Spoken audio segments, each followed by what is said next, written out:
কালকে একটা শুটের জন্য আমরা গেছিলাম মোর এই দুই দাদা আর মই। সামনে যে দাদাটা বাইক চালিয়ে রাখছে ওমাই শুধু আমার ওই মেকআপ আর্টিস্টের স্টুডিওর নামে দিয়ে আসবে, আর পিছনের দাদাটা মোর সাথে যাবে। যাই হোক, তো দেখতে থাকো ফুল ব্লগটা যে আমরা শ্যুটটা কোডেখানা করবো। আর শ্যুটটা করবে যে এমন একটা পরিস্থিতি হচ্ছে না কি কং, আর একদম মনটাই ভাঙে দিয়েছে, সববারে মনটা ভাঙে গেছে। তো দেখতে থাকো ফুল ব্লগটা, অবশ্যই জানবেন যে কি কারণে আমাদের সবার মনটা ভাঙে গেছে।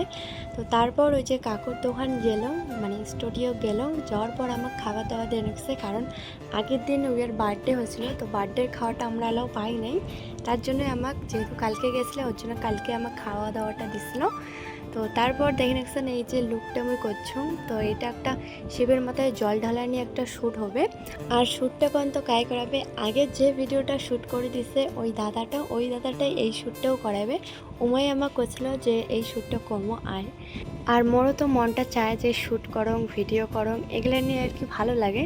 তারপর আমরা এই যে রেডি হয়ে একদম টোটোর চড়ে এখন যাওয়া লাগছি। আর মেকআপটা কেমন হচ্ছে অবশ্যই কমেন্টে করা যাবেন, ঠিক আছে।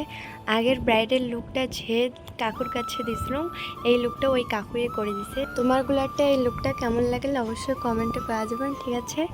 প্রথম এই যে যাওয়া লাগছে, কত একটা মনের মধ্যে আনন্দ ফুর্তি আর কি, কত সুন্দর হাসি খেলি যাওয়া লাগছে আমরা। তারপর ওই গোবরাছড়া মন্দিরে ওঠে না যাইয়া, মানে শ্যুটটা করিতে চাইছিলাম আমরা গোবরাছড়া মন্দিরটা, ওটা মানে ভিতরে না ঢুকলাম হয়, বাইরে শ্যুটটা করিলাম হয়। আর এলা ওঠে যে শুনি যে ক্যামেরা দিয়ে শ্যুট করে দেবার নয়, মানে এই সোমবারটা এখানে দেবে যে কায় কত ভিডিও করেন করো। তো এমনি আমরা এই যে কালকের দিনটা গেছি না, ওর জন্য আমাকে শ্যুট করে দেয় না, মানে ক্যামেরা দিয়েও যেহেতু ধরে গেছি ক্যামেরা দিয়ে শ্যুট করে দেয় না। তাছাড়া মোবাইল দিয়ে শ্যুট করেন করো, মন্দিরের ভিতরেও ঢুকে দেবে না। আমরা তো এগুলো ফির জানি নাই, আমরা হঠাৎ করে গেছিলাম। যাই হোক, যে আলো অমন শুনি, তারপর তো আমাদের মনটা খুবই খারাপ। তারপর আমরা এখন বেরিয়ে আসে লাগছি। তারপর ওই ক্যামেরাম্যান দাদাটা একটা জায়গা দেখলে, তো ওইটাও একটা মন্দির, কিন্তু ওটা পুরনো মন্দির।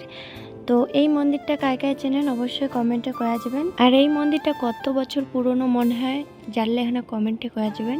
আর যে মালাটা আমি পরে গেছিলাম গলায়, তো ওই মালাটা একদম শুকিয়ে গেছে, একদম মানে রোদ পায়া একদম ঘাটাখান যাওয়া আসা করতে করতে একদম শুকনা লাগে গেছে।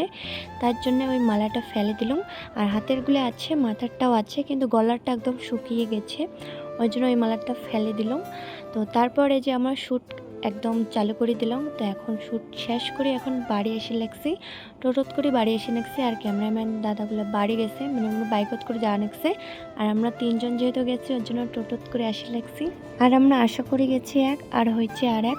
তাও আমরা হাসি মুখে শ্যুটটা কমপ্লিট করে এখন বাড়ি এসে লাগছি। আর আগে আমরা বাড়ি এসে নাই, এই যে কাকুর স্টুডিওতে আসিয়া এই যে এখন জিনিসপত্র আমরা ব্যাগে ঢুকিয়ে তারপরে বাড়ি আসবো। আর আমাকে আনবের ফির যাবে ওই দাদাটা, যেই দাদাটা ধুয়ে গেছিলো ওই দাদাটা আসি নেক্সে, তারপরে আমাকে নিয়ে যাবে। আর হাতের ফুলগুলো দেখো একদম কি হয়ে গেছে অবস্থাটা।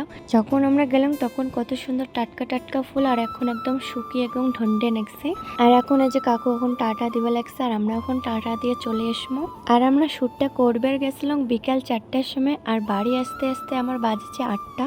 আর ওই লুকে আমি বাড়ি এসে নেগছি, আমার লোকজন তো মোর ভিতরে হা করে দেখে নেগছে।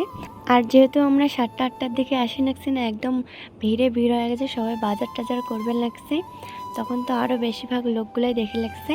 তো আজকের মতো টাটা। ভিডিওটা কেমন লাগলে অবশ্যই কমেন্টে করা যাবেন। তো দেখা হবে নেক্সট ব্লগে। সবাই সুস্থ থেকো, ভালো থেকো, টাটা।